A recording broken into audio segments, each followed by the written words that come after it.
الحمد لله حمدا يوافي نعمه ويكافي مزيده، والصلاة والسلام على من بعث إلى كافة الخلق بشيرا ونذيرا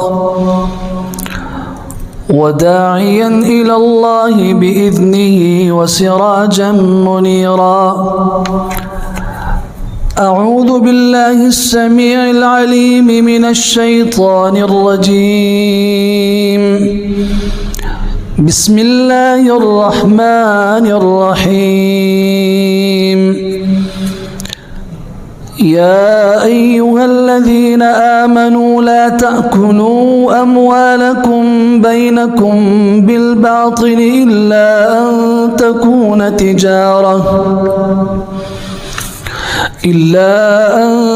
تكون تجارة عن تراض منكم. وقال سبحانه عز وجل: يا أيها الذين آمنوا إذا تداينتم بدين إلى أجل مسمى فاكتبوه. وقال سبحانه وتعالى: ويل للمطففين الذين إذا اكتالوا على الناس يستوفون وإذا كانوهم أو وزنوهم يخسرون. وقال عز وجل: قل أرأيتم ما أنزل الله لكم من رزق فجعلتم منه حراما وحلالا قل الله أذن لكم أم على الله تفترون.